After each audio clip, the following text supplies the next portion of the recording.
Jadi daripada kita berdua ngobrol sendirian gitu ya, mungkin kita langsung aja ngundang kawan ngobrol kita hari ini. Yang pertama ada Alia Natasha, Certified Financial Planner, Co-founder Value IMAX dan Business Development di Mentor Inc. Dan juga Greget Kalabuana, tokoh muda keuangan syariah, menyelesaikan pendidikan Islamic Finance di Inggris dan Malaysia dengan pengalaman lebih dari 10 tahun di berbagai institusi, diantaranya Dompet Duafa, OJK, dan PBB.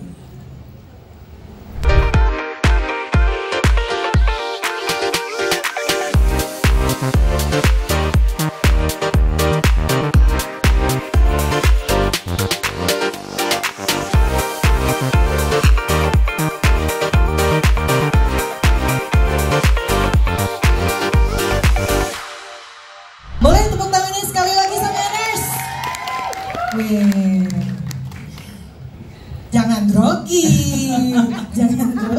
lanjut. Tapi emang orang-orang finance itu beda ya penampilannya. Iya, apa-apa, oh begitu. Bau cuannya itu lebih terasa gitu, ada nggak sih? Cuantik.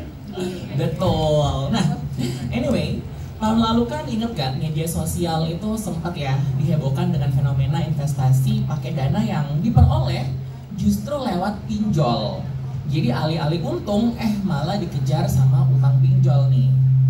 Nah, ini kalau kita lihat ya, kan niatnya investasi itu kan biar untung nih. Tapi kok ya banyak juga yang malah buntung. Ini sebenarnya penyebabnya apa nih? Kira-kira siapa mau jawab dulu nih? Siapa? Apa? Karena ini biasanya kan ladies first ya. Tadi karena aku yang sendirian di sini cowoknya, jadi mungkin aku boleh duluan. Sebenarnya kalau kita bicara soal investasi, ada satu kiasan. Jadi 90% dari keputusan investasi itu adalah keputusan emosional. Jadi emotional investing, emotional spending, makanya ada FOMO. Kita belanja ke mall bareng temen gitu ya, awalnya pengen beli sepatu, keluarnya baju gitu kan. Apa namanya tuh disebutnya? Impulsif ya, impulsif kalau ketarik. Tapi kalau misalnya dari dalam nih lagi stres pengen belanja, stres investasi kayaknya enggak ya, jadi stres belanja gitu, itu berarti kompulsif dari dalam. Nah balik ke investasi, di 90% keputusan investasi anak muda itu karena emosi ngelihat misalnya di status WhatsApp atau di Instagram story, banyak teman-teman kita yang nge-share grafik merah gitu ya, hijau, apaan sih ini gitu, akhirnya ikut-ikutan padahal nggak punya ilmunya gitu. Jadi 90% karena emosi, 10% itu sisanya, yang 9 itu karena praktiknya, dan 1% karena teorinya, atau 9% teorinya, 1% praktik. Jadi sebenarnya keputusan besarnya itu karena dorongan emosi tadi.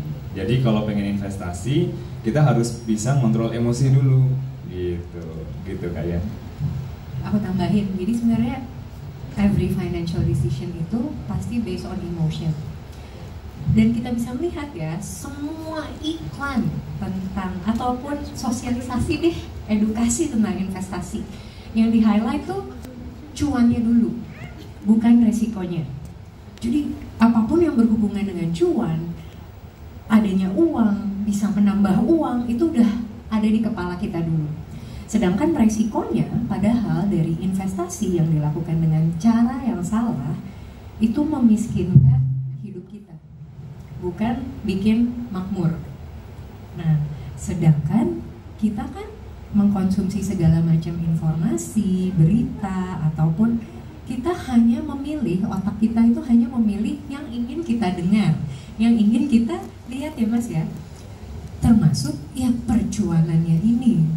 Kalaupun tiba-tiba misalnya ada yang loss, oh itu karena dia bodoh, oh itu karena marketnya jelek, oh itu karena dia tidak punya kapasitas yang cukup. Padahal ketika kita mau belajar informasi, hal yang harus kita tahu itu adalah risk sama reward. Karena akhirnya yang aku tahu, orang-orang yang bisa sukses investasi adalah yang bisa memanage kedua hal tersebut.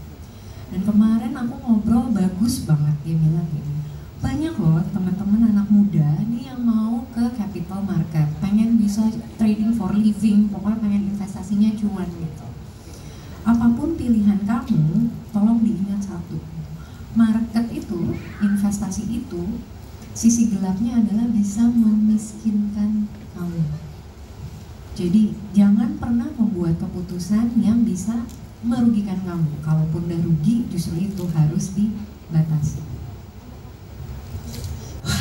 Sebuah statement ya. Yang pertama jangan emosi gitu kan, jangan emosional ya kan kalau menentukan atau wah terjun apa enggak nih, ya karena pengen aja terjun tapi nggak mempertimbangkan risk and reward itu tadi ya. Dan pastinya market bisa memiskinkan kamu, itu kayak pacaran sama orang yang salah nggak sih? Bener banget, bener banget. Tapi teorinya kalau pacaran tuh bukan investing sih, bukan investasi, tapi expense, biaya. Karena nggak ada yang balik, kita nggak bisa menjamin ada return, ya nggak? Bener nggak? Makanya buat cewek-cewek yang pacaran lama tapi nggak jadi nikah, itu investasi bodong namanya. Iya betul. Nah tapi kembali ke laptop ya. Tadi sempat juga nih disinggung sama Mas Greget tentang orang-orang yang justru FOMO gitu, dengan melihat misalnya teman-teman pada nge-share di Instastory, di WhatsApp Story, grafik hijau biru ini kan juga ingat banget pas tahun berapa ya si NFT art itu, dimana orang-orang pada berbondong beli karya seni, terus juga kripto apalagi. Pertanyaannya gimana sih mungkin buat para sapieners, para pendengar gitu ya, untuk tidak FOMO ketika melihat orang lain itu berinvestasi gitu. Ya, kalau aku sebenarnya ada rumusnya. Rumusnya tuh LSI. Pertama, literasi. Kita harus literate. Jadi, kita itu hanya investasi ke sesuatu yang kita tahu. Invest in what you know. That's it. Kalau nggak tahu, nggak usah. Apapun jenis investasinya. Kan banyak ya, ada suku, ada saham, ada apa reksadana, ada kripto, ada sektor real, dan lain-lain gitu. Kalau nggak ngerti, jangan. Kalau pengen dan belum ngerti, ya belajar. Itu tuh satu, literate. Yang kedua, skilled. Jadi kita harus juga punya keterampilan yang berangsur-angsur berkembang gitu. Artinya apa? Kalau investasi ya sedikit-sedikit gitu, coba-coba dulu baru tahu ternyata kalau saham tuh tadi disebutnya main ya. Tapi kalau aku bilang main nanti di cut sama temanku, nggak boleh. Menyebutnya investasi. Jadi bukan main saham tapi investasi saham gitu ya. Nah, kita mainnya kecil dulu, investasinya kecil dulu gitu ya, sedikit demi sedikit. Namanya dollar cost averaging itu sistemnya. Ya, jadi kita sedikit-sedikit kita tahu ternyata kalau di saham seperti ini, di suku itu begini, reksadana begini, jadi ngerti. Jadi ada proses gitu. Kalau di sini ada yang kuliah di FE atau FEB, biasanya ada kelompok studi pasar modal, KSPM. Nah, masuk di situ. Jadi kita paham gitu ya. Nah, terus yang ketiga adalah idle. Jadi hanya uang yang dingin yang boleh kita pakai. Ya, jadi nggak boleh tuh uang SPP ya. Ya, SPP dipakai buat investasi biar nggak kalah sama teman gitu ya. Terus misalnya ibu-ibu, ada yang ibu-ibu uang belanja gitu ya dipakai buat investasi, itu tuh nggak boleh. Apalagi tadi disebut pinjol, nggak boleh. Investasi itu kalau di piramida prioritas itu paling atas. Jadi di bawah itu ada proteksi, dana darurat, kita harus punya tabungan dulu, terus yang tengah itu nabung, yang atas itu investasi. Jadi kalau kita belum punya dana darurat, kita maksain investasi dengan cara berutang, itu pola pikir yang salah. Jadi harus idle, harus ada uang yang nggak kepake gitu. Jadi kalau misalnya nanti ada potensi rugi, ya sudah, itu udah ada dalam mindset kita gitu. Jadi untuk menghindari tadi, biar kita bertanggung jawab, itu LIC tadi, literate, skilled, sama idle. Sama satu lagi sebenarnya ada M, mindful.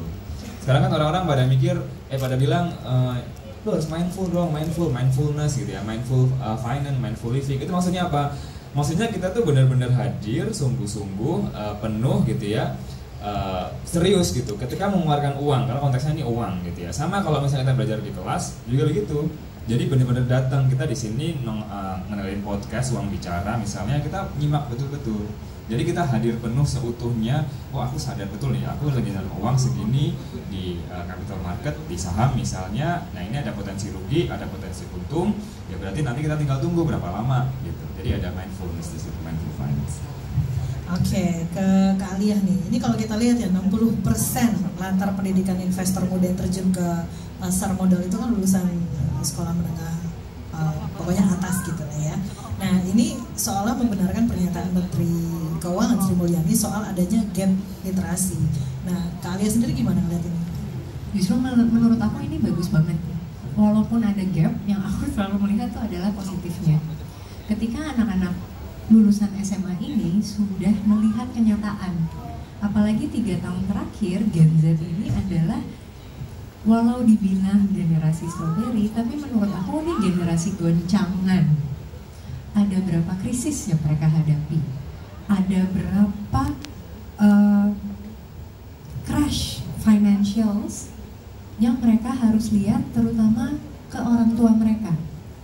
Karena jujur, yang aku melihat dan aku dapati dari beberapa konsultasi, yang banyak masalah itu adalah orang tua di sekitar usia 40, late 40s sampai 50s, yang anak-anaknya adalah anak-anak SMA ini.